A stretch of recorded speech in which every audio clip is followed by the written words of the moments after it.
Which one is that? Cancer everywhere. The bingo card. He's always wrong. We're not doing any He's minutes. always wrong. Yeah. He died. Change the number to. Funerals. Friday, Thursday. One Friday, one Saturday. Okay. Sones Right, is it's good Friday. you're the nice boss. Jarzewski's Friday. He's out. Okay. Jarzewski's Friday. He's coming out to see me. And then Sones the next day. I'm just being ornery. I'm like, I'm not doing any more tonight. Family wanted Short some older men. Good game to watch. prayers. It was a good test. Jewish prayers. Watched it. And there's Yes, it was. Yeah. Stood there. there's nobody around anymore. Hey.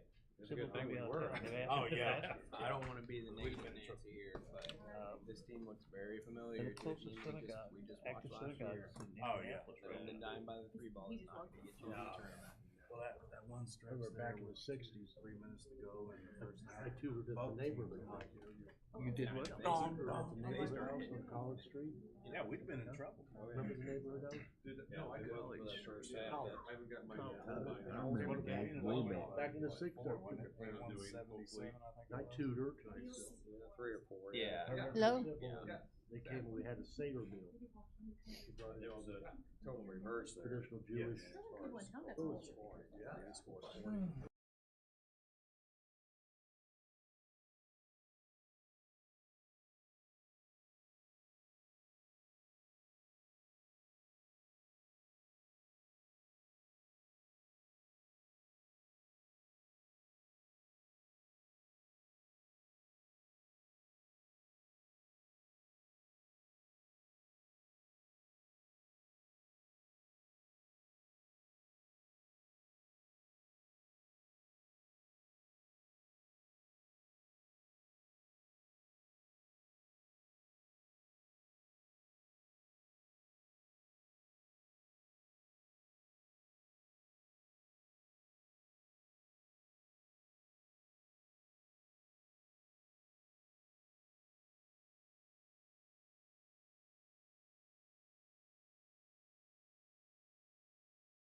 Good evening. I'd like to welcome everyone to the Public Works Committee meeting of Wednesday, November the 12th. Roll call, please. Chairman Mike Poor, Present. Vice Chairman Mike O'Kane, Here. Alderman Barry Johnson, Present. Tom Hightower, Jim Pichard, Carolyn DeToy, Present. Ed Butler, Yeah. 5 present. 5 present. We do have a quorum. Let the minutes reflect that Alderman Hightower did call me and say he would not be able to make it. And I've not heard from Alderman Pichard. Pichard called us as well. Oh, Chairman, and I'm Alderman sorry for Pichard not as well. communicating sooner. Okay, so do have a quorum. Move on with item number 2, the approval of the minutes. These will be from October 14th. If there are no corrections, need a motion to approve, please. So moved. Second. All those in favor? Aye. Opposed? Okay.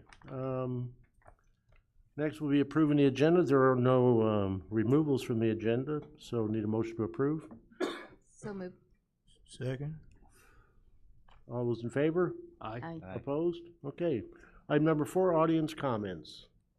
I have no audience comments. Audience comments. Anyone wish to address the Public Works Committee? Seeing none. Chairman's comments. Don't forget, Saturday we are having the tree lighting downtown, 5:30, I believe. Yes, sir, that's correct. And also last Thursday, we had a great day going to the various parks, and really some awesome work was done.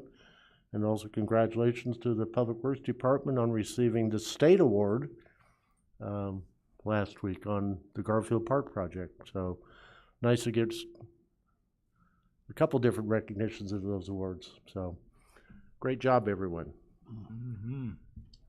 Okay, moving on to the payrolls. We'll be approving the payrolls from November 7th. Need a motion and a second. So, second. Any questions? Okay, seeing none, roll call. Alderman Johnson, Yes. O'Kane, Yes. DeToy, Yes. Butler, Yes. Poor, Yes. 5 yes. 5 yes, thank you. Item number 7, approval of the vouchers payable. These will be from November 12th. Need a motion and a second. Second. So moved. Second. Okay, questions on the payables? Seeing none, roll call, please. Alderman O'Kane, Yes. DeToy, Yes. Butler, Yes. Poor, Yes. Johnson, Yes. 5 yes. 5 yes. Thank you very much. Moving on to item number 8, public transportation. Director White, we have your monthly report. Anything else? No, sir. Okay. Questions for the director? Okay. Move on to item number 9, Public Works, Director Rui. We have 9A, an ordinance to adopt the City of Danville honorary street naming policy and procedures. Need a motion and a second. Second. Motion and a second. Motion. I second. Logan, I bet. Chairman, No. they're so used to, the regular meeting where you are able to make the motion, so. That's right. That you can't because you're chairing Yeah. this meeting, so. Logan? Ready? Yes, Yeah. sir. Okay, as we've discussed for a couple of months here, it had been requested to come forward with something, with guidance from the Community Development Division on what that something is. So this is my best first take. What I did, my process was I reviewed as many municipalities within the state of Illinois that were large enough to host an ordinance for essentially honorary street naming. And the reason it's not street renaming in the process is I could not find a single municipality, that doesn't mean it doesn't exist, in the country that allows for residents to apply for the renaming of roadways. Okay, it doesn't mean it doesn't exist, but I know for a fact, especially in Illinois, I could not find one. They were all honorary street dedications. So my process for assembling what you see tonight is I picked, a dozen different policies that I thought were robust, and we started piecing it together on what fit with the city of Danville best. Not knowing any guidance from the city council, this is what you see forth. So instead of reading through this tonight, I don't know if you all had a chance to look at this before the meeting or tonight. I guess I'll leave it up to you. Do you want me to go over the key points? Do you want to ask questions now, or? Let me do questions. I think we all had some questions, but just to refresh my memory, but the signs are a little bit smaller than a normal street sign. Yeah, just an inch. Okay, Yep. there's an application process. Once you get signatures and things, and those have to be throughout the city? Yeah, so it's 50 from each wards to get community feedback, buy-in on the signage. And another large factor that I think is important in noting in this policy is the cost. The $450 application fee, the need to renew every 10 years, and payment for the sign and the labor. I think that is going to promote serious buy-in from the actual applicant instead of just receiving dozens of street names where the city would have to take that cost burden on. That means the applicant is likely going to be serious at that price point. This was not uncommon. Most municipalities had an application fee. and paid for the sign as well. Okay, just to clarify, so it's 50 from the 7 wards, so that's 350 signatures. That's correct. Okay, just to clarify, not just the ward that the street's in. Correct. Okay, and then the 2/3 of the property owners of the requested street segment, if there's only one property owner, like in this case that Yep.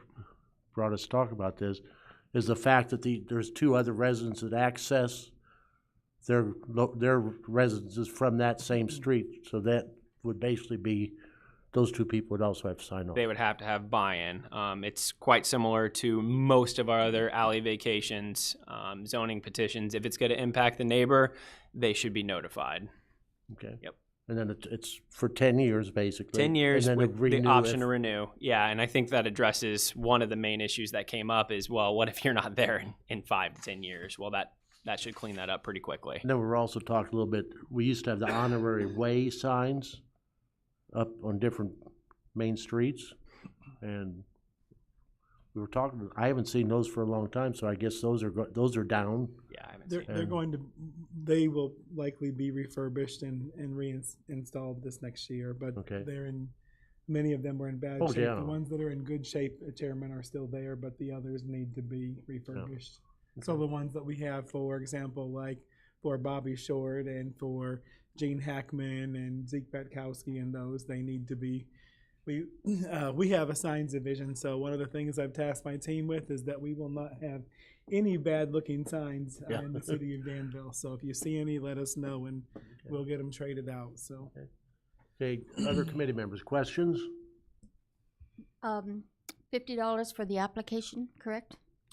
No, 450. 450. 450 for the application. Yes. And then that does not include the labor and the sign. And It does do you have not. any idea around what a total would be for something like that? Actually, that's a great question. Dave, do you have any guidance how much a sign would cost to?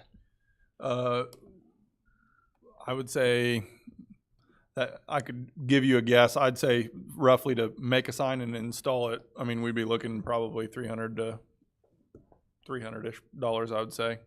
When you include the overhead and departmental burden for the front office staff doing everything, I think that would cover cost, but it wouldn't be much more than that. Yeah. Okay, so we're looking at about $750 or so.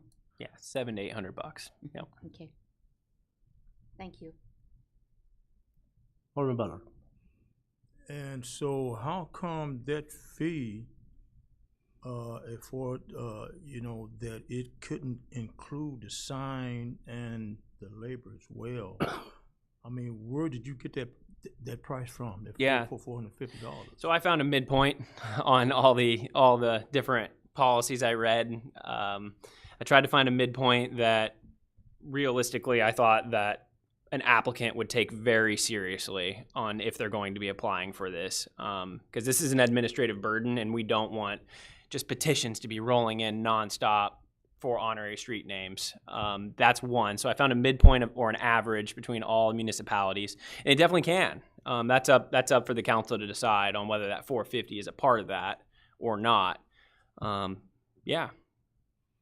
Yeah, because I'm just going by, I mean, we have our people paying our taxes, and we paying taxes on whatever, sewer fees, and that, so we're doing our part to keep this city moving, and then to put another taxation on them that force getting a sign, and then plus, I read down here where it's non-refundable.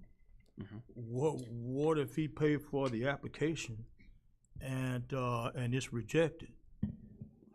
I mean, there's nothing in this ordinance saying that you won't get your money back, or you will get your money back.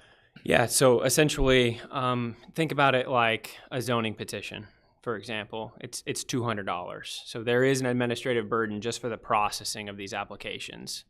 A part of this is going to be mailers to the neighbors, We're going to be prepping agenda packets. There's going to be several hours put into this by multiple people just for the application. So that's trying to free up the other tax dollars that you're referring to that all of the residents are paying for, and just put the burden on the person that's making the city of Danville do the work.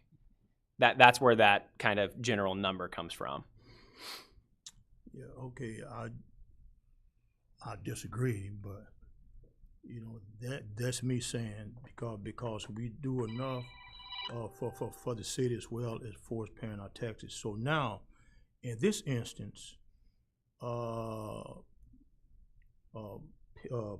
Bourne, Miss Bourne, she wouldn't qualify because her grandson, you know, stillborn, and so she wouldn't qualify because all these criterias is that it says it go back, the event must have occurred at least 10 years prior and have historical or cultural significance to the city, state, or the nation.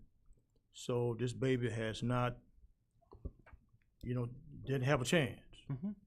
And so because of the compassion and the love for her grandbaby, you know, now she have done something for the city or the community as well. And so are you saying that she still don't qualify? So I am not going to make any reference to that request. This is for the entire city of Danville moving forward, and we should not be considering an individual request that happened prior to the drafting of this. Oh, yeah, okay, that's so. This doesn't include any input from that request that we've heard over the last couple of months. This is simply based on the research that community development has done across the state and in some instances across the country, and it's just pick and pulled for you guys to review and comment on for the first draft. And so otherwise, you know, that you're looking for a vote tonight on this here, and then, for example, if it does, it says that it's going to be executed tonight. And so this ordinance here does not affect her, since she done came here previously. Oh no, it directly does. She would still have to go through whatever ordinance you pass at city council. She would still have to abide by that policy, just like any other future applicant. Yeah, but still, the way it's written says she don't qualify. And that's what we're talking about tonight. Yeah. Right. I guess I'll give you an example. My mom taught at St. Patrick's Grade School for 38 years. Yeah. I'd like to have Park Street renamed for her, going by Kenneth Bailey. My dad taught at Schlarman for 20 years. I'd like to have Winter Avenue renamed. I mean, technically I could apply, get the proper signatures and the application fee and apply to have that done. You're right. But I'm just saying, I mean, that's, I guess having the fee and the requirements eliminates a lot of frivolous applications coming in from everybody. I want to rename this, I want to rename this, I want to rename this. That's just some guidance that Logan put together for us to look at. Yeah. And you can make comment on other suggestions you would like to be in this, right? Yeah, right. Exactly. If you have a loved one like this case here, I mean, so she's so compassionate about it. And I kind of think that without us, you know, not being compassionate about the same issue, I mean, it should be included, you know, within this ordinance. If you know, you got a baby, and you know, that at least give her a chance to put in for an application. So Alderman Butler, just so I'm clear, for your includement into this draft, what is the language that you would recommend be placed for that instance? I mean, you know, Logan, you drew up this here yourself. So I'm gonna leave it up to the professionals. Now, I can make my recommendation, Yeah. but I really do think that it should include if a parent, grandparent have a child, baby, deceased, and she or he would like to see that street name or the honorary, street name after that baby, Okay. that child, or that youth. Okay. Alderman Kane. Okay, couple questions. What does this do to the honorary roads and stuff we have here in this area right now? And number two, we've had discussion about changing the name for a business. What does that do to, Once this goes in place. Yeah. That is a great question that not a lot of thought has been put into. We would have to discuss that to either protect them for an extended period of time, or somehow get a renewal process in place for those. But those have been dedicated by the City of Danville City Council, so I think those are different. Than I would view those as being grandfathered. Those were Yeah. done by ordinance, so we would Yeah. literally have to revoke the ordinances Yeah. in order to change any existing ones. I would say- I would hate to have to bring up Martin Luther King and have Yeah, to vote on it. no, we're Yeah, not going to yeah. change any. I We're mean, not going to it's- change anything but that's been done by ordinance already. It's all in the mix. Anyone that we've already honored because it's been done by various ordinance, not even just one, we would leave any existing honoring that's already done in place unless the council chose to individually revoke those. We wouldn't even need to address that in this because it's a separate ordinance. It's gotta be addressed. I don't wanna leave something out of the mix. I So agree. you're saying to add a sentence that this will not affect any existing. Well, I'm saying I don't know if it would affect it or not, but it needs to be, if we're gonna do it on this, we need to do it on the whole extent of things. You're spot on. I think adding language in this to address those passed by the City Council in the past will remain as grandfathered in, but also we should include consideration that is brought up from the City Council as a whole, as a completely separate process to this. Is that agreeable? No? You don't think? Well, an example, this is honorary street naming Right. policy and procedures. Well. This for- doesn't for have anything to Vicky- do with like the Vicky was businesses. honorary. Right. But I'm just saying, like, this wouldn't affect like Prester or ThyssenKrupp wanting to change The road There- right now. that Which name. That's not their honorary. situation's a little bit different because they were gonna take over, I mean, as far as I'm concerned, when you own the property, you can call it whatever you want. Right. And that was that specific situation there was that, but obviously, that would be up to you guys. They could bring Alderman. Oh, go ahead. I'm sorry. Pardon? I was just going to say they could bring it.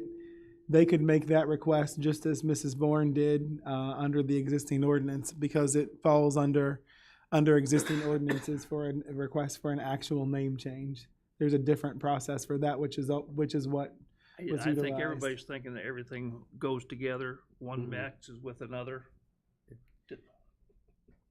It doesn't, and that's why this says for honorary honorary street naming because we already have an existing ordinance which addresses how you would change an existing actual street name. But I do think that that you're right that maybe we should add a clause stating that this will not impact any of the other existing honorary names made by previous council. Mr. Johnson, anything? Alderman Johnson? The only thing I got is, do I believe that we need a process for this, a policy and procedure for this? Yes.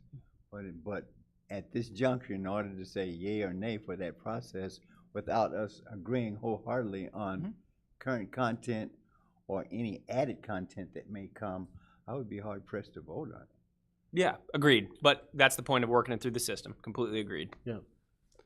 Alderman Butler, you had something else? Yeah, I'm trying to grab it somehow here. So this ordinance is different, you say, from the street name. So do we have an ordinance for the street naming?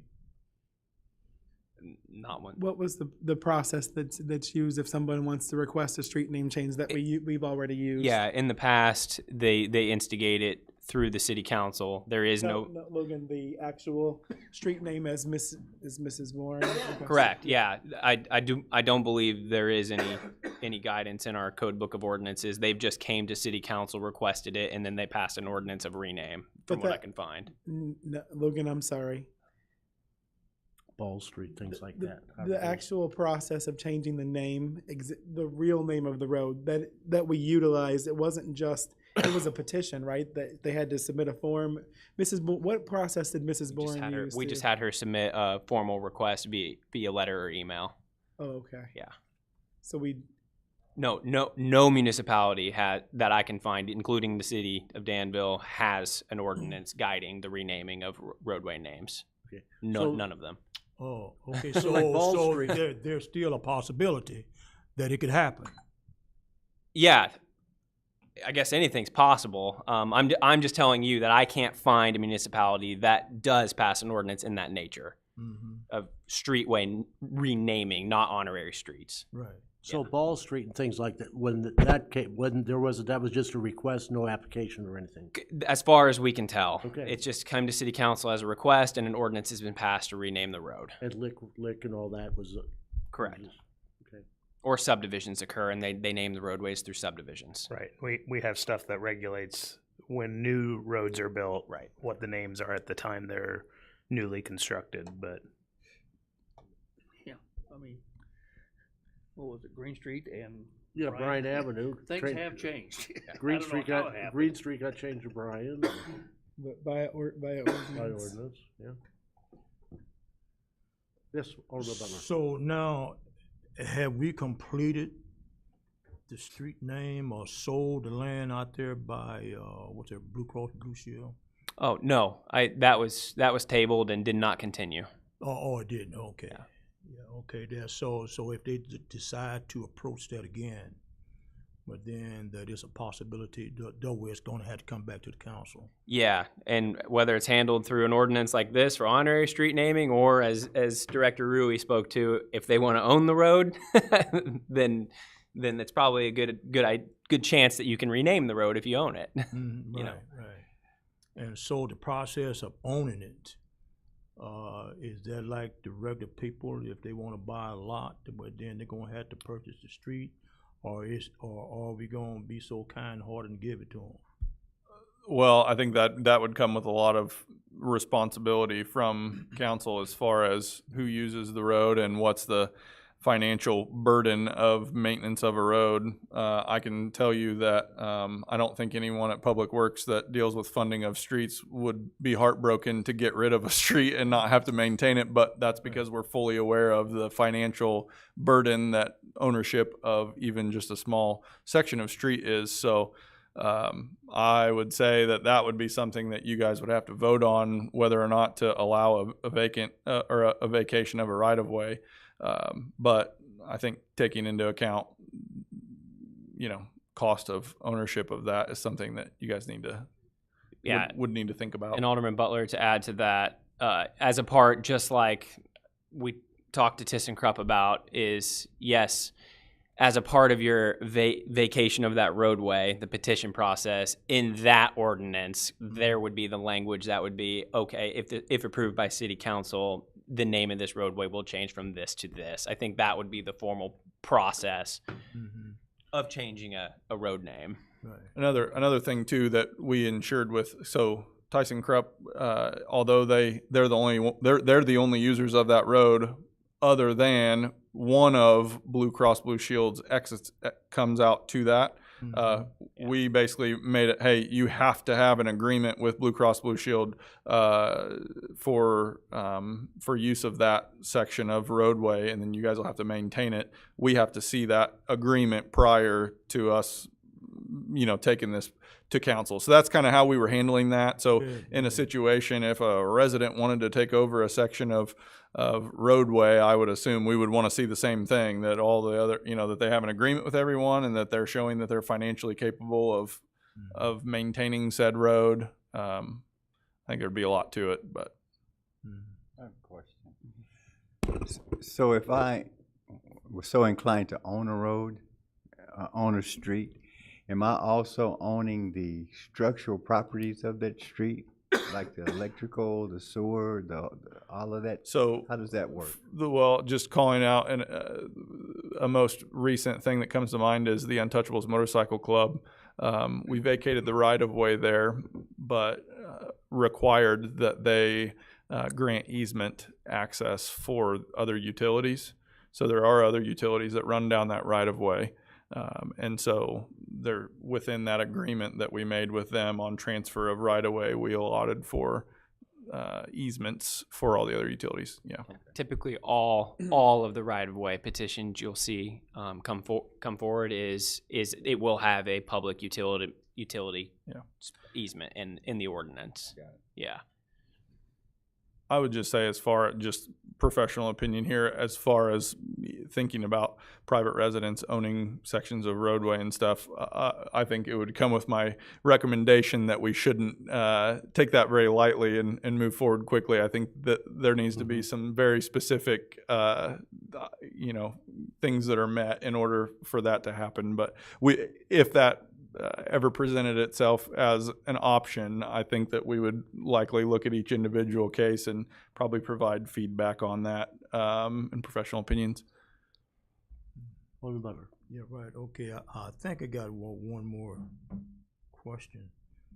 So on this ordinance, I'm back on the street, this honorary.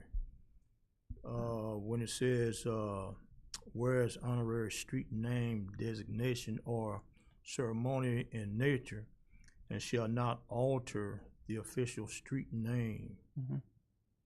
Now I can understand the number, but the name, this just applied to a honorary situation. Yeah. The name. Just making a clear difference between the actual address that's posted on your mail. Right. Versus honorary, yes. Yeah, okay, there, but the street name itself, okay, I'm dealing with the name, not the number. Right. Yeah, okay, so if that person wants to change the name under this ordinance, they can't. But if they want to just change the street name, well, then they would have to go like Miss Barnes is doing now. Want to change the street name, and so there's another ordinance. Oh, well, no, there isn't one. No, okay. there is not one. Like I said, it is up to city council, but I couldn't find one. Yeah, okay. It just doesn't exist. Logan, it was just that they have to petition, right? For changing street names, there is no. This is just for honorary.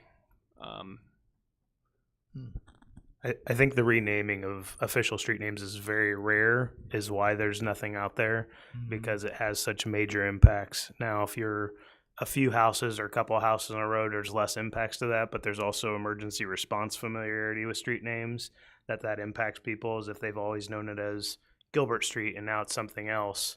There's emergency response uptake, which, after 10 years, people would get used to it, but initially there's those things. So many people do not rename streets after they're named because of impacts like that. Impacts to residents, if you've got 50 residents that have to update their mailing addresses or their tax ID information, all of that stuff, it's just an immense effort, is why it's very rare that people do. And it's probably not codified because in the instance they do it, it's one-off ordinances that come to you guys for consideration, and you consider probably the impacts of that said thing. So if someone's asking you to rename Gilbert Street, it's probably a hard pass typically from council because of the impacts of that, versus very small ones in one-off scenarios may make more sense to consider in one-off scenarios. Yeah, okay, there. So I would say, Brother Chairman, before I could vote on this here, I would like to see that a loved one be included into this as well, as honorary, because they're not included. I mean, a stillborn or a kid cannot do 10 years of prior work there, to contribute to the city, the state, or the nation. And so I'd like to see that in this as well. and I'll be comfortable to vote for it then. But again, this is honorary street naming policy and procedure. Right. It's not renaming a street, it's for honoring Right. people who've made a significant contribution to Mhm. the community.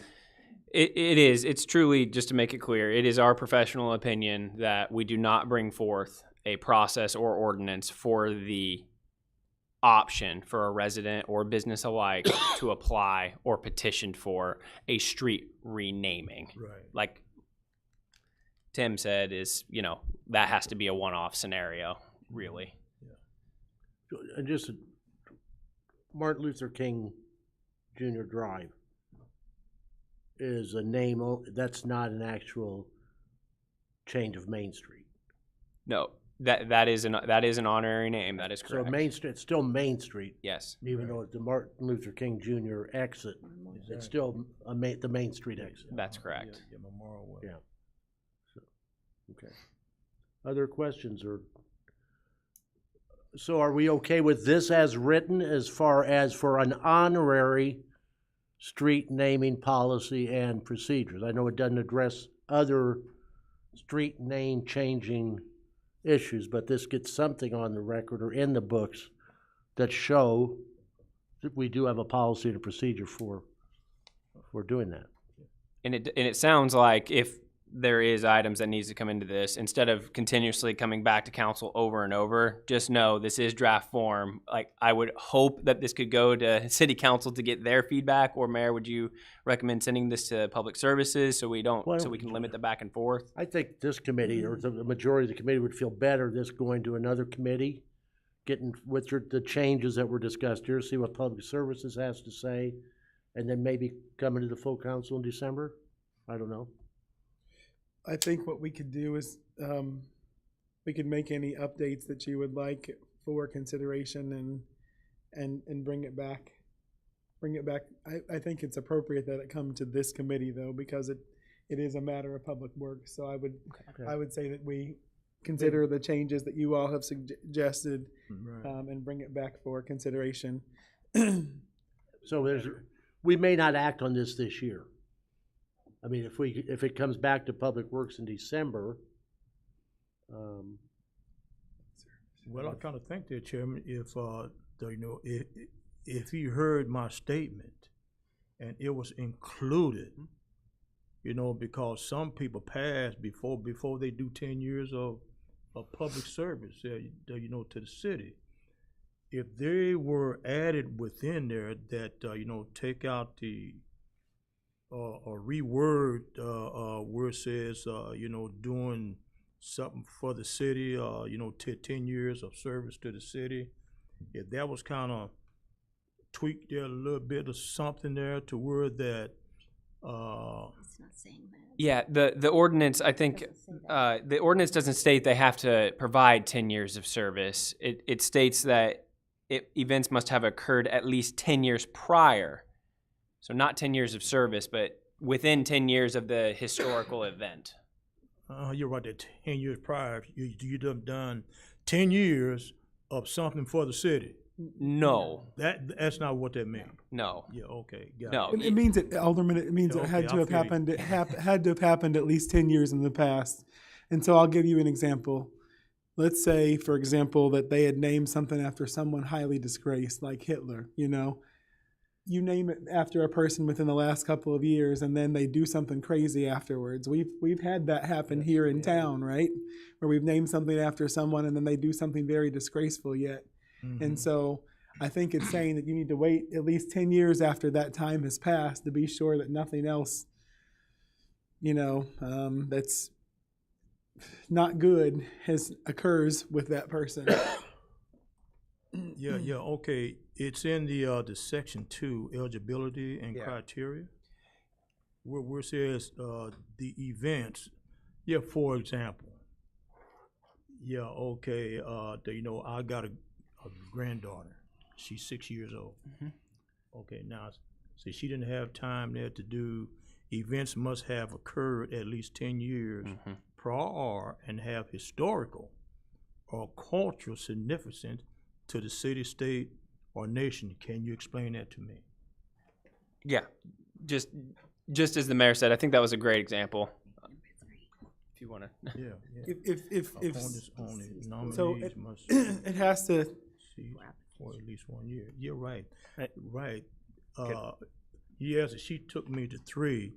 It says that whatever that word is, Paul, Posthumously. Posthumous. Posthumously. posthumously. Yeah, okay.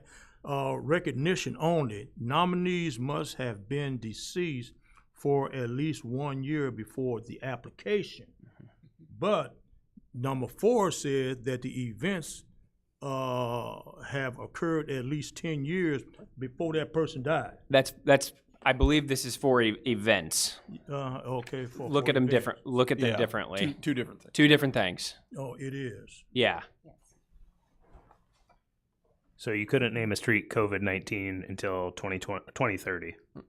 Not that that's something we want to rename a street after, but just as an example Right. for an event. So individuals is deceased for at least 1 year, and then events is completely separate. That's 10 years. Yeah, okay, so what does the events consist of? I mean, just what Timmy alluded to. It could be as broad as COVID-19 drive, right? an actual historical event or event for the city of Danville. And that's a number 1. The individual, organization, or event must have made extraordinary and long-term contributions to the city of Danville or the community. So it could be all 3 of those. Yeah, we're covering everything for the rest of time, right? Okay. Yeah. Yeah, okay, I'm just trying to get some clarity. Yeah.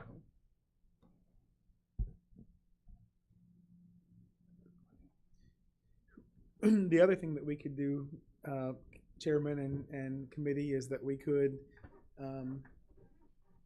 have Logan update and his team update, make any adjustments, and then bring it back to the council for full consideration next week. That'd probably be the most expeditious way for us to do it, if you'd like. If we can have the changes in place that we're asked about. And then the question, my question to you all would be, just so that we have guidance, is, are you all in agreement with the changes? So, for example, Alderman O'Kane says that we need to clarify, we need some, that sentence of clarification. I think we should have that. Well, and I think the public needs more than Friday afternoon late till Tuesday to see it. I think that's too fast.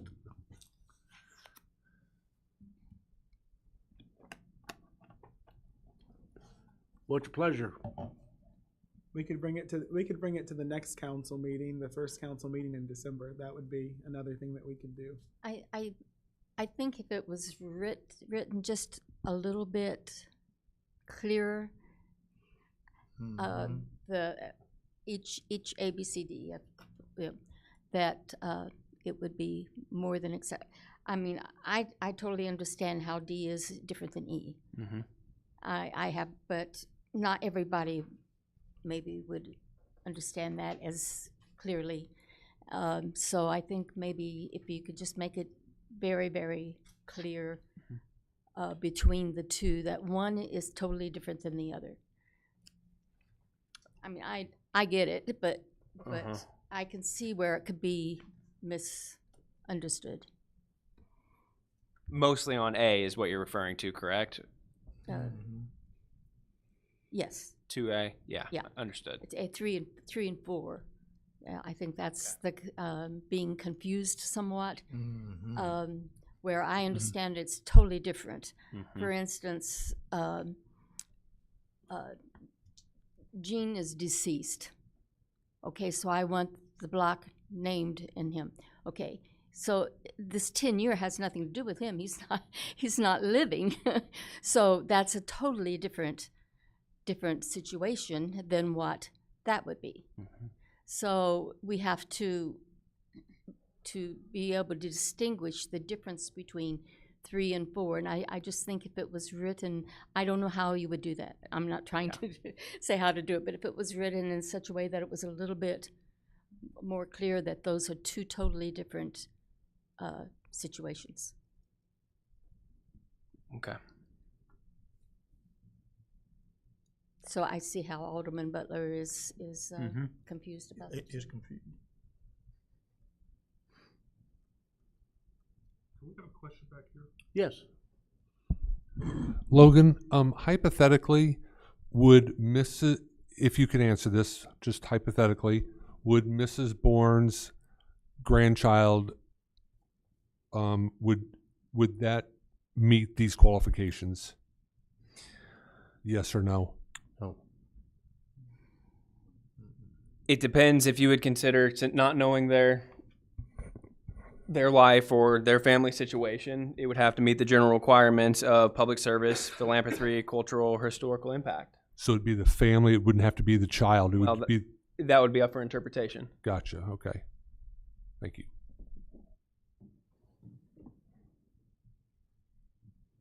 Okay. Yeah, because I think that number 2 there would reject that child on section 2, number 2. Yeah, 'cause this is honoring people that have made a contribution Yeah, to the community or nation or state right. Exactly. over the period of their lives. Yeah. I don't believe it would apply to Oh, it that wouldn't. situation, treasurer. Yeah, okay. No. I think that kind of clears up maybe what Mr. Butler's trying to say. I don't know for sure, but Yes. it doesn't apply. It doesn't apply. Yeah, you're right. This doesn't apply. Yeah, the way it's written. And if you remember right, when she first, not that this has anything to do with this, I mean, as far as the honorary, what we're voting on, honorary street naming policy procedure, we offered this option, the first meeting, Right. that it's very difficult to change a street name, but we might be able to put an honorary street sign. And she rejected that. Well, according to this here, I mean, this wasn't set in place yet, but before we would have done it there, so she wouldn't qualify for it. Well, we didn't have an ordinance before. Right, I know, that's what I'm saying. When you saying had this ordinance been written and this information was in the ordinance, it would have disqualified that person. Exactly. I wouldn't say disqualification. She could still apply, and then it would be up for interpretation on whether that circumstance, right? So that's what we need to get clear. That's what we need to get clear tonight is, does the committee want me to include language in accordance to Alderman Butler's, so I don't bring something and Vice Mayor Ludwig.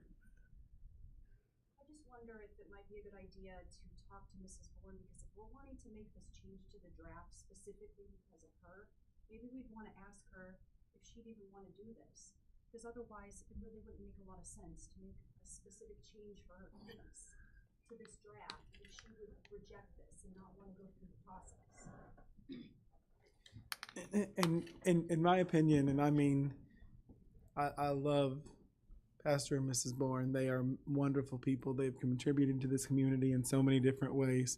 But in my respectful opinion, as I told them as I met with them personally about this matter, I believe that things in this community ought to be named after people who have made contributions to this community, or at least to the state or the country, and I think that using the guidance that we've got from other communities, that's how they do it generally too. It's not something unique that we're proposing here. And I with all the respect and love and admiration in the world, I feel like even an honorary naming should be named after people who have made a contribution to this community. And I think, God bless, but there are lots of babies that are stillborn all the time. And I think almost every family, all of us have had a loved one that's lost. I have cousins that have, I have aunts that have, so I love and respect Mrs. Bourne and Mr. Bourne and Bishop Bourne immensely. But there are lots of folks who have lost someone. There are lots of people who have lost a child in childbirth. And I think that's horrific. That's absolutely horrific. But at the same time, if we're going to honorarily name something after someone, it seems to me that it would be fitting that that person made a difference in this community or in the state thusly had an impact in this community, or in the country that thusly had an impact on this community. And again, that's with all the love and respect and admiration that I have. But that just seems logical to me and reasonable, because if that's the case, I mean, there are lots of poor little ones that don't make it into the world all the time. Mm-hmm. Yeah, and the only thing about that too, there, Mayor, is that who is it in here? There, maybe whoever that person might be, that person, him or herself, might have done a lot there for this city that they don't want their name per se on there. But if they got a loved one, in this instance, I mean, you know, I've done contribute to this city, gave my money on all these boards and what have you, and one of my loved ones has passed, and could y'all name this Butler Street or whatever street it is in honor of the service that I have given, that person has given. I mean, now, if this was changed and that was included in this ordinance, I don't see anything wrong with it. But right now, that person is not included. And I'm sure that, you know, this is great. This is great. It's just that one little thing there, you know, that person that didn't have a chance to, you know, be of service to this city or to the state or the nation, didn't get a chance. But the person, that parent, felt that they've done gave a service to this city, and now I got a chance to have one of my loved ones. I don't care who it is, Miss Barnes or Dave, one of his family, or Mike, one of your families. I don't have anything wrong with it. I mean, honorary, because the street name is not being changed, but honorary. You know, this street is in honor of whoever. And I don't see anything wrong with it. I mean, it shows that the city at least got some kind of compassion, you know, on getting this done. And I admire you, Logan and Dave, whoever, you know, worked on this, man. This is great, but it's just that little thing right there, you know.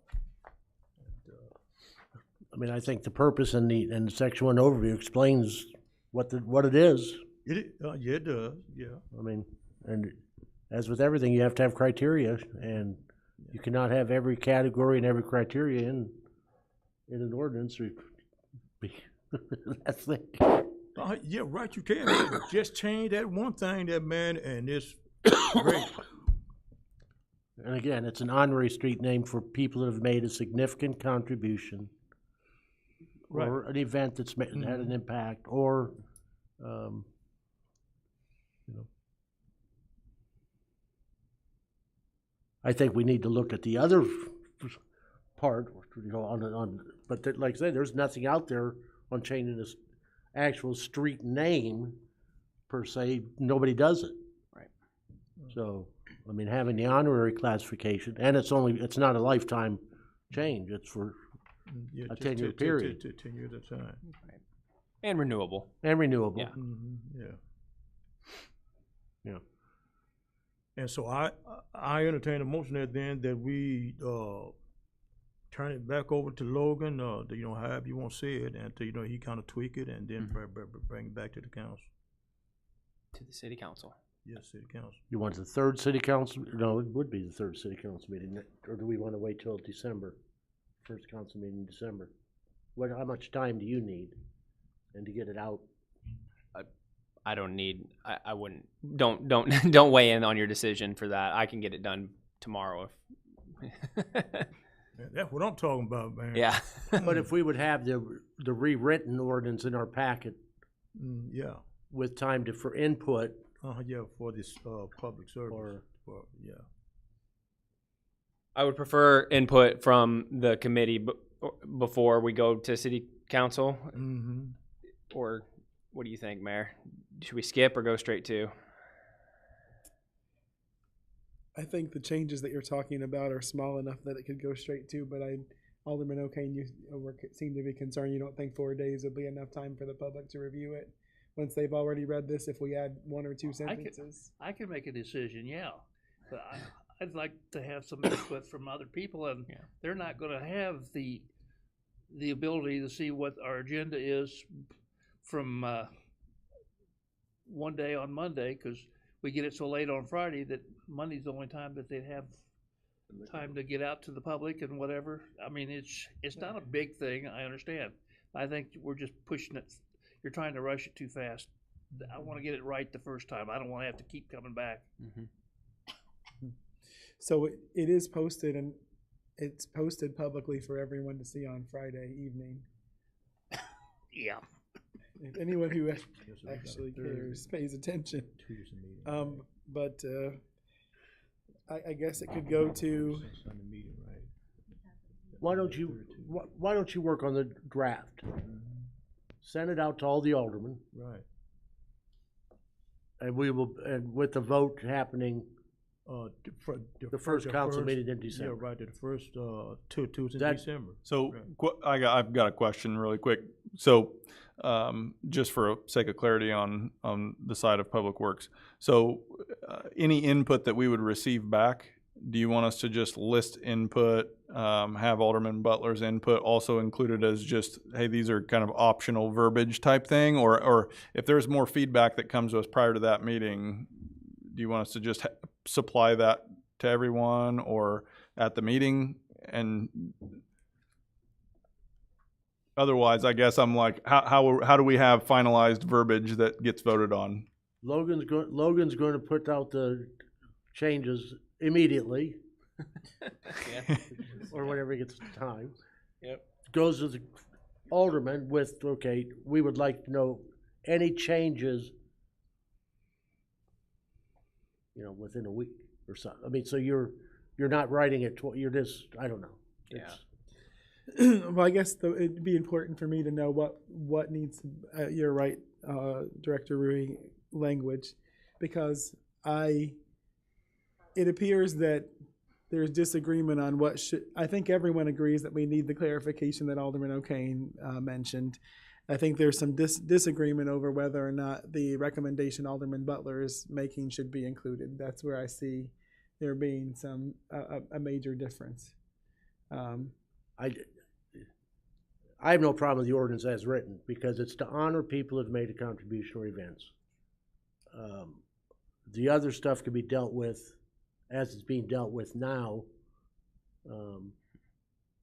by a written request. Right. Basically. But this, as far as an honorary street naming policy and procedures, setting a fee, setting the criteria and things like that is what we're doing here. Right. But who knows, I mean, Brother Chairman, is that, say she might go for this. Honorary, says since she having a rough time trying to get street name changed. Yeah, okay, all right, honorary.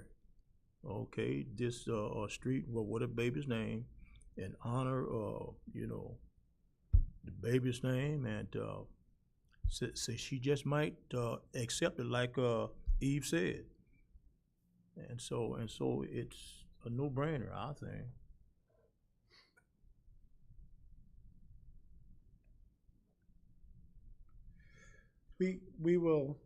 We'll need a motion, because we do have a motion on the floor, whatever we need. However we're going to proceed, we will need a motion, because we do have a motion on the floor to approve this as it is written. And I also just remind you all that you're making a recommendation to the council. This is not any kind Right. of final vote.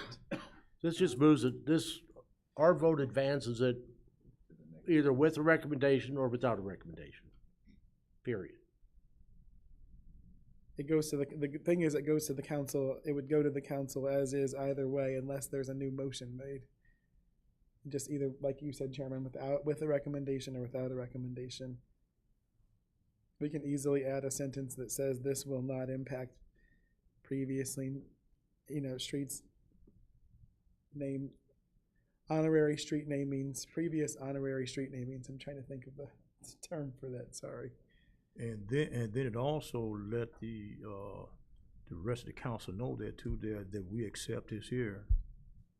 Yes, and since y'all accept it, well, if y'all happy with it, we'll roll with it. I mean, we need to just be honest, you know, on how we feel, to sense whether we vote yes or no. I mean, it's going anyhow, but I don't want to let them know that I'm satisfied with this. No, all we're doing is moving it forward. Yeah, okay, I'm gonna move. I mean, that's all this committee does is Right. moves what comes before us forward to the full council. You can still vote against it. Yeah, It'll go forward. yeah, right, it's gonna still go forward, yeah, so my vote would be no. So, Okay. not to accept this, but I know it's gonna go to the full council anyhow, so. Yep.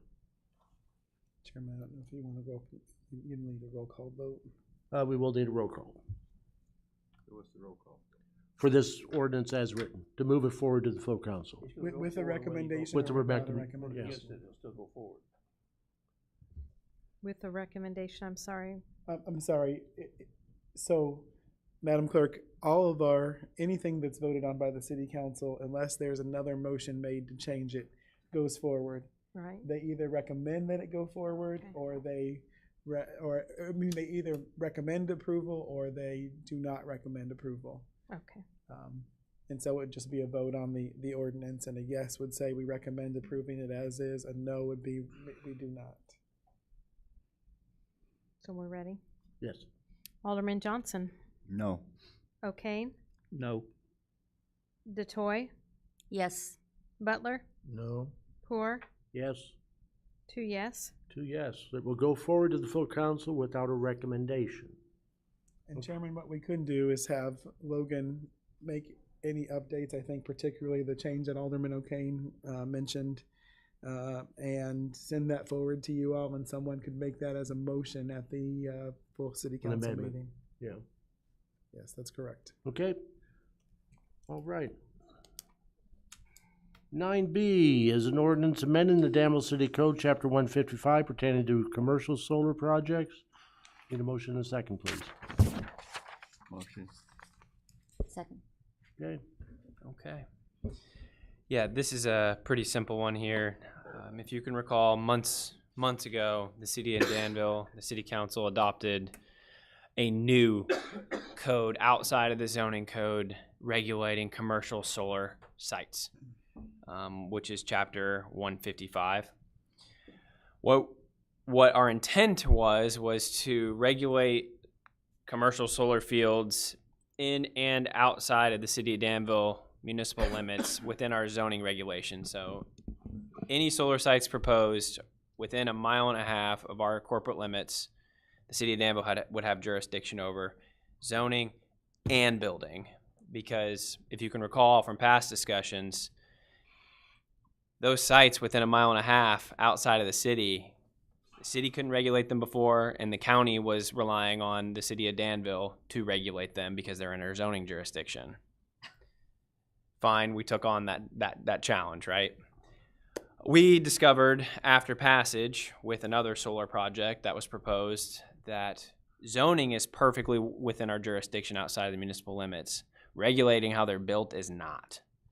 So that requires the city of Danville to change a little bit of language in our commercial solar ordinance, which is essentially we can regulate building ordinance in the city limits, and outside of the city we cannot regulate building on solar sites. It's unfortunate, but we discovered under state statute it is not something the city of Danville can do. So no permits needed, huh? No building permits. We cannot do that. They will, but just to make it clear, all zoning items are still at play here. Special use permits, setbacks, landscaping, things like that, still regulated by the city of Danville. So we can change the setbacks and that through the zoning? Yeah, everything else that's zoning related in this ordinance that we really ramped up, so 50, 100 feet setbacks, 150 feet setbacks from houses, that will remain. We can still regulate that. We just cannot tell them what kind of concrete to put their post in. Okay, questions? Alderman Butler. Yeah, okay, so this is just concern if they're on the land, not on top of the houses. Right, yeah, and really this just concerns the ability to mandate or not mandate building permits. Oh, Yeah. okay. Nothing else is being proposed to be changed here. Oh, okay. Yeah. I feel So everything in the yellow highlights that say we're not allowed to do that is what has to be changed. okay. And Alderman Butler, this is just in the 1.5 mile zone outside of the city of Danville that we have zoning authority over. No, okay, gotcha. Okay. So who does regulate that? The county or the County state? doesn't. Nobody. No one. County won't take it on. We tried. Okay. Roll call, please. Alderman DeToy, Yes. Butler, Yes. Poor, Yes. Johnson, Yes. O'Kane, Yes. 5 yes. 5 yes, thank you. 9C is a resolution amending the fiscal year 25-26 Fund 122 budget, downtown TIF district. Need a motion in section, please. So move. Okay. Okay. First off, there is a number backwards in the resolution here. This number is listed as 24,259. It should be listed as 24,529. I've already notified the clerk of this. That will be Correct. fixed for city council. The resolution for you here this evening is in regards to a budget amendment for the downtown TIF district. And I've got some good news sprinkled in with this, because last time I was here, I said we didn't have any more money in that downtown TIF district. The final receipts have came in for the downtown TIF, and it is, I have the math completed here. The city budgeted for an expense account of $105,000. Actual received was $209,000. Wow. So it is performing astronomically better than what we saw well past inflation. So this request came in. It has been in. I've stated that we didn't have any money with the petitioner. It is one that I believe you're all familiar with. It was a prior approved project out of TIF for the lot next to VRBC for an outdoor entertainment venue, essentially, and food, more permanent food. The cost just skyrocketed, and his initial application was awarded for $25,471. That was a 50% reimbursement. Which is standard. They've gone over $100,000 now. All in, it's going to be around $110,000 to $120,000. As you guys are aware, $50,000 is our cap through this type of grant. The money miraculously came in through much higher than we thought. So since he asked for it, I brought it forward as it's not asking for technical approval for the application, but it is included. I wanted to be transparent as to why the city is asking for the budget amendment for this application. So he's basically get the 50 grand.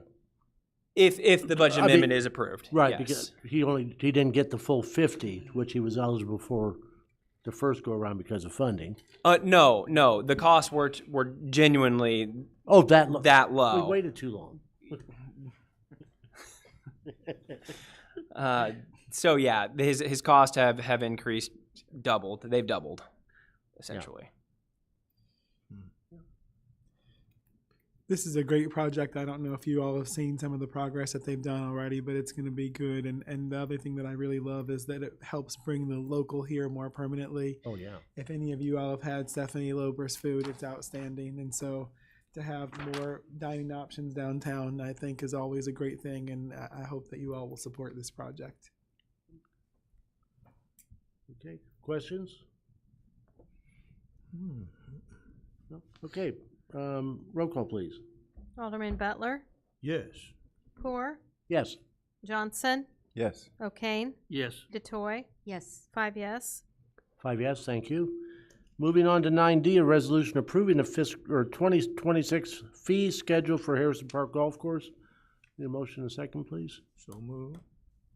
Second. And this comes before the committee every year, doesn't it, about this time? Yep. So we're just getting ready for the early bird special this year. So you may notice that there's no rates from 2025 shown to compare, but that is because the rates are the exact same. So following some math that was done, we found that there's no need to raise rates, so we're suggesting that we go ahead and keep rates the same for next year.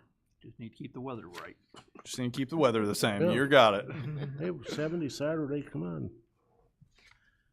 Questions? Yeah, I got one question there. I just appreciate Dave for keeping it the same, and you've done your due diligence, and I appreciate it. Okay. Roll call, please. Alderman Johnson, Yes. O'Kane, Yes. DeToy, Yes. Butler, Yes. Poor, Yes. 5 yes. 5 yes, thank you. 9E is a resolution authorizing a budget amendment to the fiscal year 25-26 Community Reinvestment 310 budget. Need a motion and a second, please? So move. Second. Okay. So this is bringing money so when the income is budgeted, it's budgeted a certain amount, which is typically pretty conservative. We've made over and above into that fund, and so we're suggesting pulling that goes into reserves, shall we say. We're suggesting pulling that into the operating budget because of the productivity that we've had this year. We've actually gotten through the current operating year's budget in that line item for demolitions. So we're just suggesting let's pull more so that we can keep going on demolitions. These are be more demolitions, not what we've already done. Correct. And citywide, Yep. We're just working our way down the list. Okay. Roll call, please. Alderman O'Kane, yes. DeToy, Yes. Butler, Yes. Poor, Yes. Johnson, Yes. 5 yes. 5 yes, thank you. Item of information. Yeah, we actually have a little presentation for you guys today, so I'm going to kick it off here and give you a little synopsis as far as what we're doing. Then we'll go from there. So you do have it in front of you. We also have a little slideshow put together that we'll go ahead and put up on the screen. We've tested this earlier, so it should pop right up, hopefully. But you do have the slides in the back of your packet as well. Just turn it on. How come y'all didn't bring the popcorn? Who bought the popcorn? Yeah. All right, so ultimately, I guess I would just like to say, if we're leading this city to better places, we want to have vision for the future. I think when I started at the city, and I think like a lot of people who maybe aren't super hands-on at the city, you just think, man, the city's been around forever. We've got it all together completely. And as you get into things, you realize, there's a lot of factors that go into keeping us from that goal. But what we've been working at over at Public Works is overcoming those hurdles that keep us from that, so that we are working ourselves into a better future. So everything we're about to show you is kind of our top 10, if you will, priorities for the upcoming year and a half. And you'll see we've got a schedule that goes out to 2026 there, and you'll see a couple items that run off the end of that. That's because we assume those are going to take a little longer. So anyway, what Public Works is looking to do basically is do what's best for Danville. So that's what we're asking ourselves. And so how are we going to do that? Well, we want to make sure that we're ensuring sustainable funding plans for every single aspect of the city's infrastructure. We want to have a clearly defined plan that's set in place and has kind of come through council for, one, transparency, but two, to ensure we have continuity of operations as any turnover that may come in the future. We want to make sure that we set the city on a path that's sustainable for long term. And then we also want to prioritize our goals and our time and have a timeline here so that we are staying on mission, staying on task, and staying focused on our long-term goals of just getting this city and the infrastructure that Public Works is responsible for on a long-term sustainable path moving forward. So what we're looking to do is invest in the future by going through kind of short-term pain for long-term gains is how we would look at it. That's a good way to look at it. So I'm going to hand it over to Tim, and he's going to kind of run through what our top 10 are. Just to forewarn you, the list is longer, but we didn't want to overwhelm everyone, and we don't want to talk about things we're planning on doing in 4 years. So we're just going to do top 10 here as we walk through it. Alrighty. We've got the chart and the schedule here, and then I'll walk through each of these, and then we'll kind of revisit some of that and see where we're at. You know, I view this as kind of a tell me meeting. A lot of you are just getting first exposure to this, so if you don't have feedback, that's fine. If you think about something a week from now, that's fine too. The comp plan, so this is one that's obviously been ongoing now. You know, this is an important thing for us to get done. You know, why it's important. It's intended to help guide decision-making, promote sustainable growth. It engages the community. It'll be used to support funding and grants and opportunities like that may arise. And it also establishes expectations to reduce conflict and uncertainty. So, you know, keep our vision straight so that when things come in from the side, we stay focused where we're going. This is ongoing, and the intent is to get this wrapped up in the next year. And Logan's leading this one, as you all may already know. Priority 2 is departmental organization, performance optimization. So this is a much broader category. This is really just anywhere and everywhere getting organized, you know, getting our data and information organized and accessible so that we have quick data, we can make good decisions with it, looking at our organizational structure and our staff to make sure like we're utilizing everybody to their fullest, you know, we're meeting expected service levels, you know, developing goals and developing our leaders to have ownership mentalities and identifying standard operating procedures to make the easy things easier.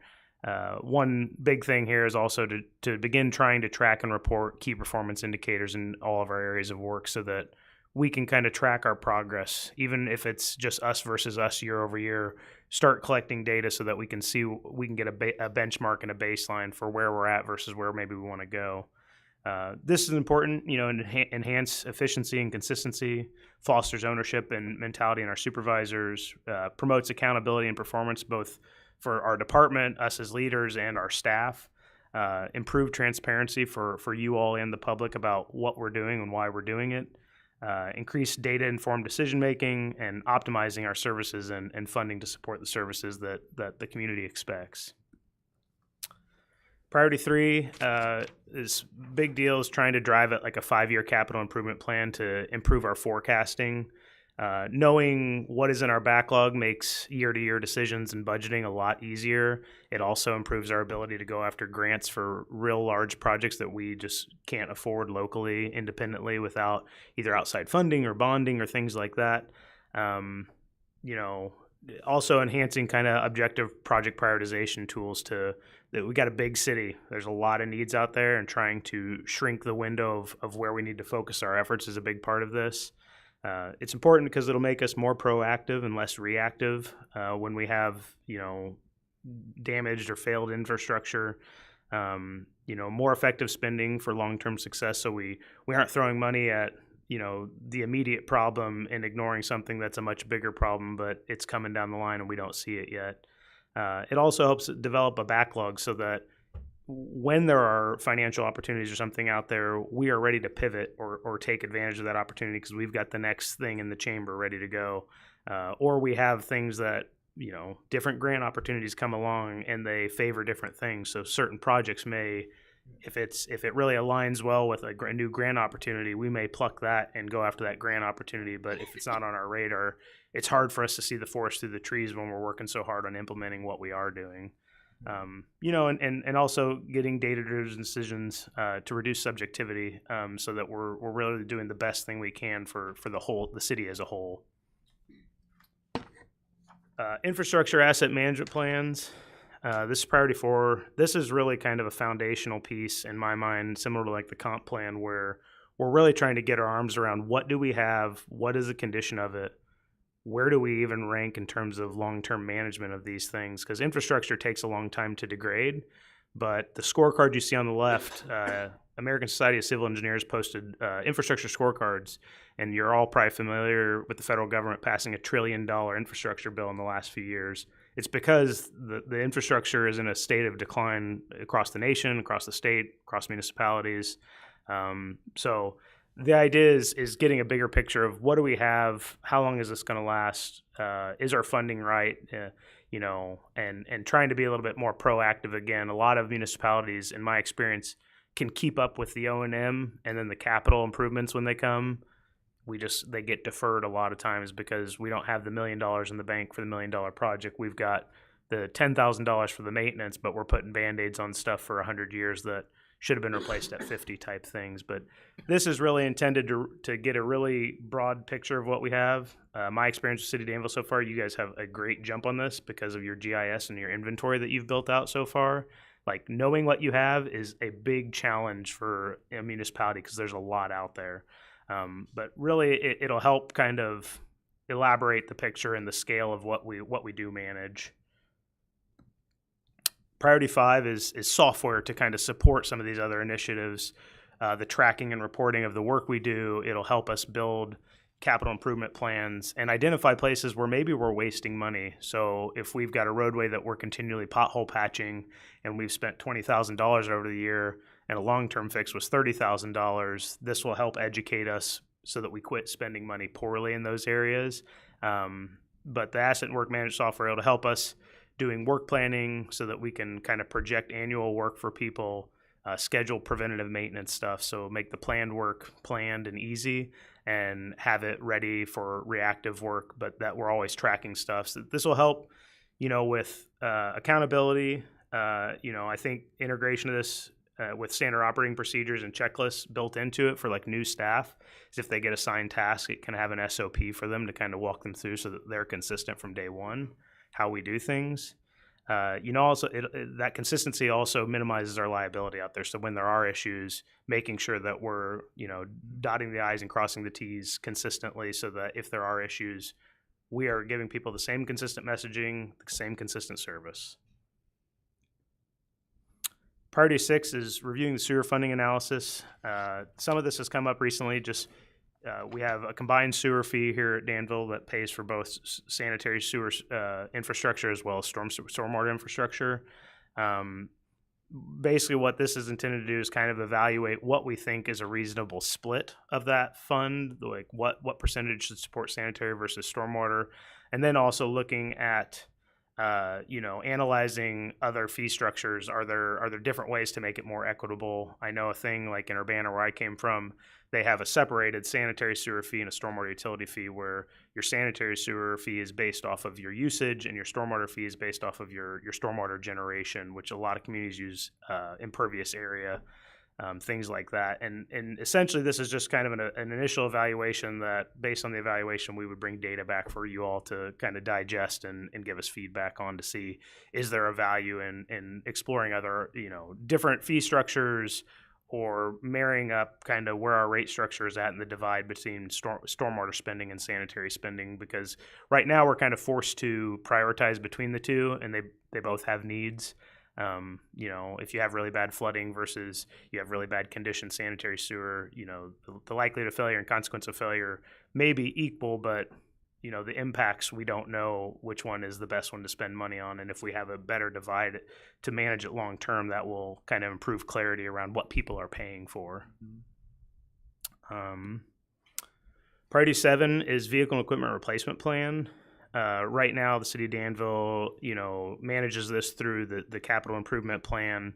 And I think similar to like the 5-year capital improvement plan for infrastructure, we can project further into the future with our vehicle and equipment needs, so that if we have to do like enterprise fund adjustments to fund the replacement of an essential equipment, can we do it over 5 to 7 years so that we're not going and doing a major hike to replace an essential piece of equipment that we're not prepared for, or we're doing major budget cuts to support that. It's really just, again, an idea to get more proactive and really understand kind of the finances. The little chart on the right is just an example of something, looking at where different pieces of equipment and stuff line, so that we understand the true value of our vehicle and equipment needs, so that when they come due, we're able to replace the essential stuff so that we maintain the services that we've promised the community. Really just supposed to get a better plan about this, identify funding gaps if they exist, and how to, mitigate those long term so that we don't have to do major hikes. We can feather things in a little bit, which is definitely more palatable and feasible for the community.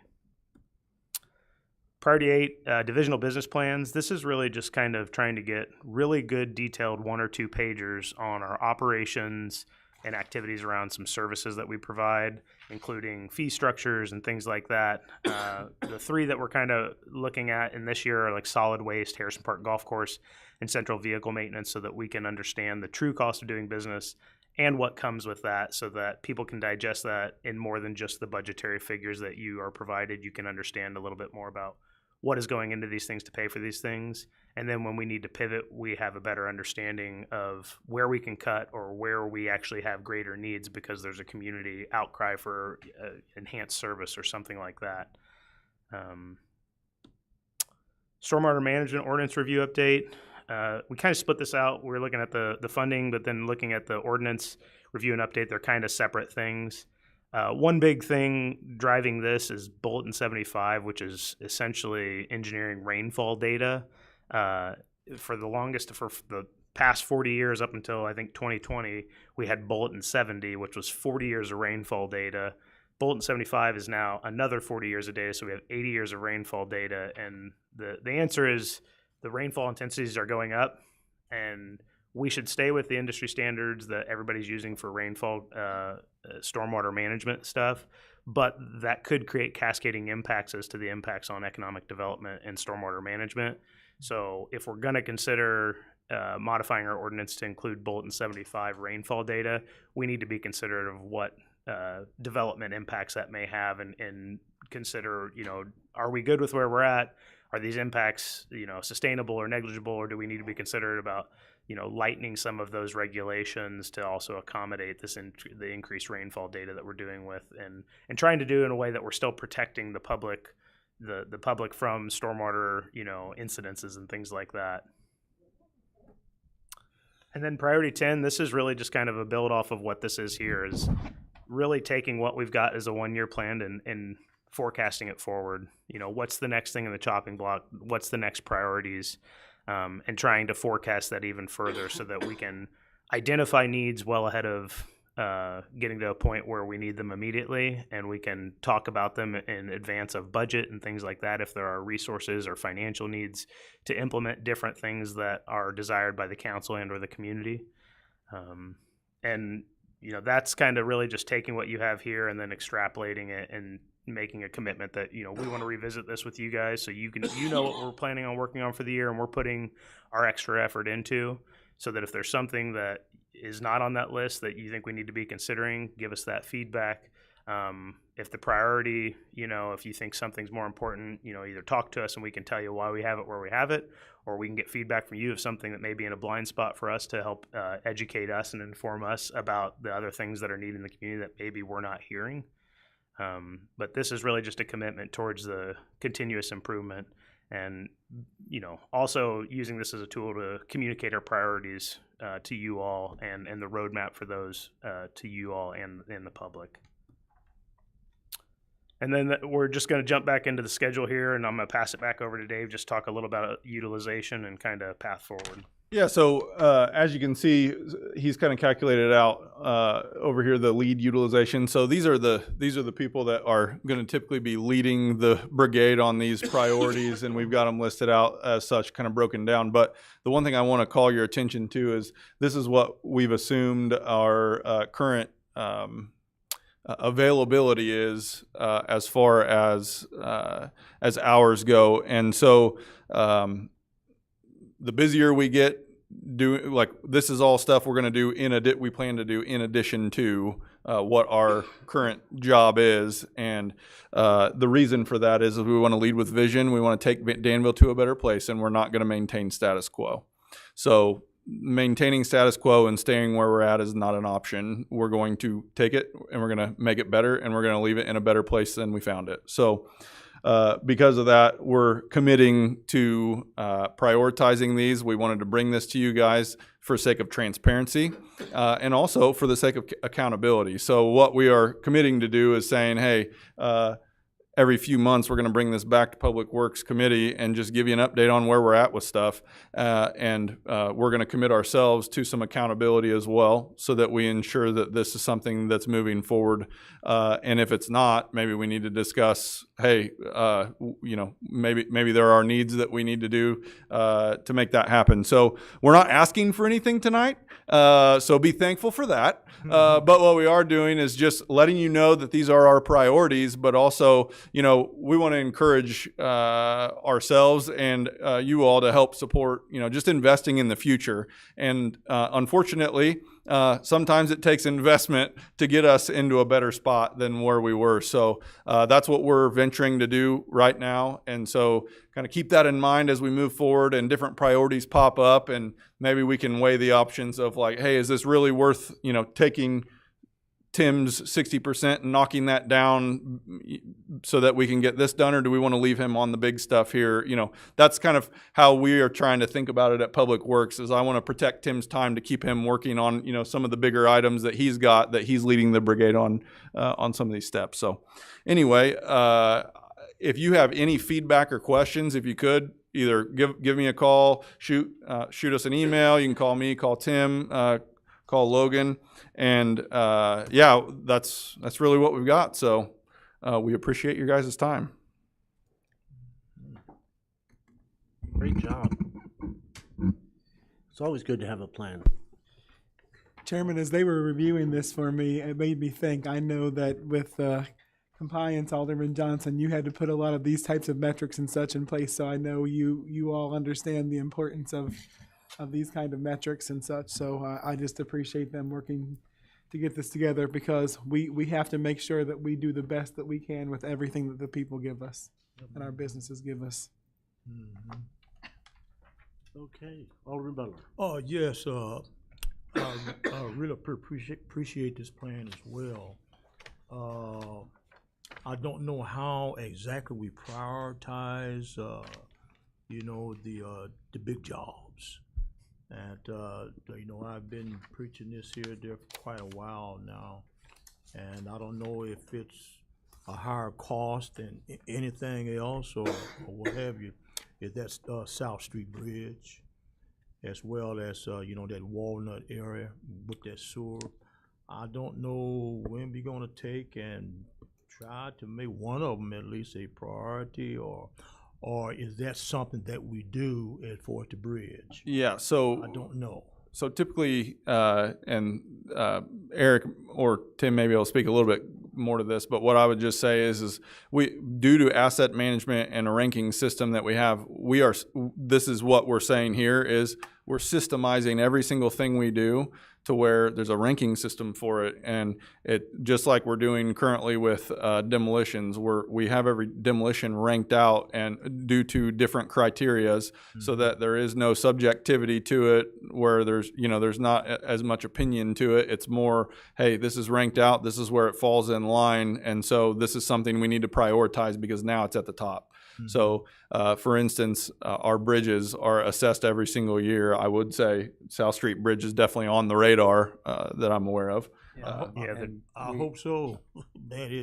Man, we've went after federal funding for that, and it's been denied, I think, the last 2 or 3 years. And we're once again this year we're reapplying for 2030. Mm-hmm. For 2030. That's how far out it is. Yes. Get out of here, Eric. Man. Bridges are expensive. Right.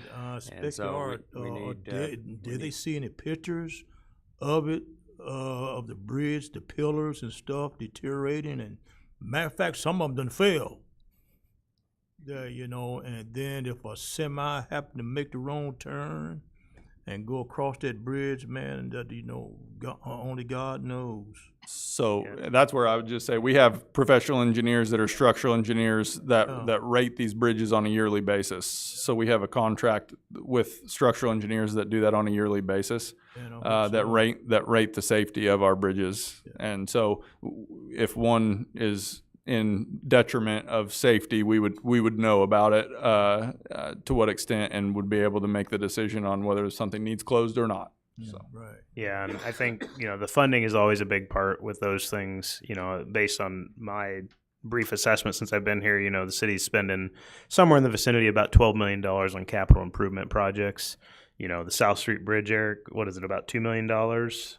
Yeah, a little over 2 million. So that would be a sixth of our annual budget, and that means we're not touching a lot of other things. So typically how these things work is if there are funding sources out there, we want to try to apply for them as much as we can, get the federal funding 80-20 split where we're only eating 20% of that.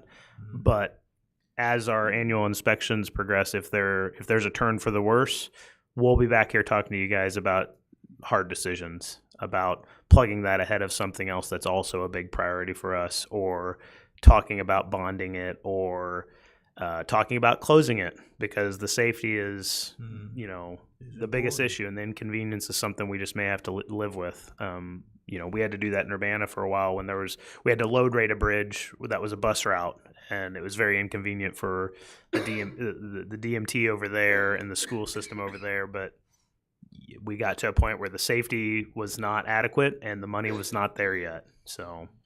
And Alderman Butler, with these bridges, we have been continuous applying for funding, and some of them it was the third time as a charm. So we got funding for 2 of them, and so I think our scores were close this last time. So I'm just praying we'll be there this next time. Yeah, okay. So the cost for that bridge is $2 million. Okay. Yeah, and that's the value of having things like the 5-year CIP, where we can show it in there, and if it takes a turn for the worse, we can have all of our known priority projects up there. When we have to pull a $2 million one up ahead, we got to see what we're shifting back. Mm-hmm. What do we think we can reasonably defer? Do we need to talk about bonding? Do we need to talk about some other solution financially in the interim? But yeah, that would be the key, is if we have a forecast and a backlog 5 years out, it's going to be easier to pivot either with an opportunity comes up or when a critical failure potentially occurs and we have to act fast and defer something else. Really what we just discussed here actually works towards what you were saying, because what we want to do is, now there's a lot that we're already planned ahead on. There's a lot that Public Works has done a great job at in the past. So I definitely don't want to take away from anything that's done in the past. But what we're wanting to do is work farther and farther away from being reactive and turn it into being proactive and knowing things way ahead of time and forecasting it out, so that when the time comes, we're prepared for it financially and everything, ready to go. That's where we're headed. Yeah, okay, well, that's key. Okay. Good. Thank you very much. And leaf pickup bags and We're in full swing. full swing Yep. until through the first week of December, correct? Yep, I believe so. And then special Christmas pickup. Yep, and we'll do a special Christmas pickup, and then we'll have to wait again until the spring collections. Get your bags out, because you'll have about I didn't think the leaves were 4 ever weeks. full. They did. Okay, moving on, closed session, item number 10, there's no need. Number 11, review the draft 25 tax levy and 26-27 budget. Questions for the comptroller? Any questions on the version you still have? We still in one? Correct. Okay. No We're in open enrollment currently, so once we have the elections of the employees, we'll be able to update those insurance numbers. So when will you think you can punch numbers and change them and? Will be the closure of open enrollment, so that closes out December 6th or something? the 20th, I believe, yeah. 20th So you want to vote before then, don't you? of November. The It closes 20th out the of 20th of November. November. Oh, it's not like Yes, sir. Medicare. Yeah. Not like Medicare. No. Not open enrollment like us. So it'll just take me, once we have open enrollment, once open enrollment is closed, it'll take me a couple days to plug in everybody's elections, but then I'll be able, but if there were other items other than that we needed to discuss, I can also make those changes at the same time. Okay. Any comments thus far? No. Okay. We'll bombard you in the next week or two. At some point. Okay, items of information. Mayor, anything? About here? I got some two easy questions. What did the state and their last legislation do to our motor fuel tax? I keep hearing stories that they may have stole some of the interest and some of the other stuff. Is that gonna feed down to us? Are you talking like local motor fuel tax or the state motor fuel tax? The state money that comes our way. I didn't notice, like when I looked, I didn't see where any change would occur to us in the last time I read it, when like with the last changes that came through. Well, I heard things like the money was going to the Chicago Transit and this is hearsay. Must be on Facebook, right? I haven't heard of them changing any of the financial structure to municipalities yet. Okay. They have diverted some other funding, Mike, but not what's proposed to us thus far. Okay, well, I just wanna keep up on it. Of course. And then I'm still waiting to see a shovel at Vermillion and Fairchild. Yeah, the federal government shutdown impacted our timeline on that, certainly. They were not proceeding in any fashion on, we have 2 federal grants right now that they stopped on. So they have been in contact with us again. We're back up and going. And I still want to see a shovel in the ground. Now, I told you before the ground was frozen, but I think the ground already froze.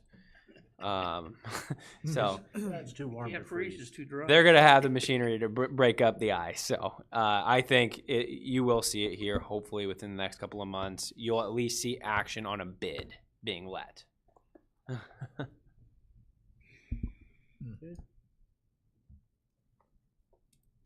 No one else has anything? This items of information, right? Yep, or committee members' comments.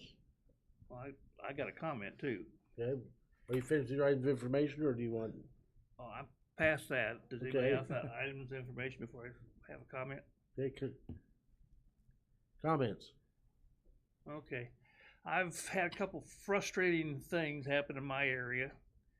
And a couple years ago, we changed some of our ordinances around and gave people lots and lots and lots and lots of times to correct things. I don't think we're going to their houses and telling them that they got a problem. We're waiting for a letter to show up, and then we're waiting for hearings and stuff. You know, a simple little car cross the sidewalk into the street. I've been waiting, you know, months for it. I've had houses with trash and squatters in them, and it took months. When we changed that ordinance, I personally didn't realize how much extra time we were creating to stop a problem. And I think we just need to address that and look at how much time we're given. To me, we're giving people up to 3 months to correct something. If it's grass, they're done cutting grass for the season. If it's a car, you know, those people are gone in another state if they're leaving a car on the street and stuff. I think we need to look and see if there's ways that we can fix some of this stuff a little bit quicker. I don't have a quick answer for it, but you know, a ticket or something stuck on a car, or you know, walking up to a house and talking to the people instead of waiting for a week for a letter to show up and then waiting a couple weeks for them to show up to a hearing and stuff. I think we need to find a way of pushing things a little bit faster. So I would just say 2 things. Number one, we haven't changed any ordinances as far as time goes. Mr. Simon had us change the timing of things when he, how long he had in between writing it or writing something and responding to it and having a hearing and stuff. He didn't change anything. He just required us to actually follow our ordinances because, quite honestly, we were doing things. He increased the time in between all that stuff, and then he didn't increase the time, but he did require us to follow our ordinances because we were doing things illegally before. Well, Now we can change those. We can give I think people we less time if we should choose I think to. there's some instances I think we need to look at that we're giving them too much time. Yeah. I mean, we can certainly look at shorting things. The other thing is we have to remember we have to follow state and federal law too, and due process. And I think a lot of it is what Mr. Simon required us to follow due process because, quite frankly, we weren't. He asked for extra time to do his paperwork and stuff that really increased the time spread between them getting the letter. And then are we going and actually going to the occupant? I'm hearing that we're not even sending a letter to the occupant if there's a problem at a house. And I thought our council asked that be done several months ago. They are sending it to both the occupant and to the. Right. And my and they are, understanding is the occupant is still not getting the letters. And they are going directly to the houses and they speak to people too. I hear them talking to people and they talk to them on the phone all the time.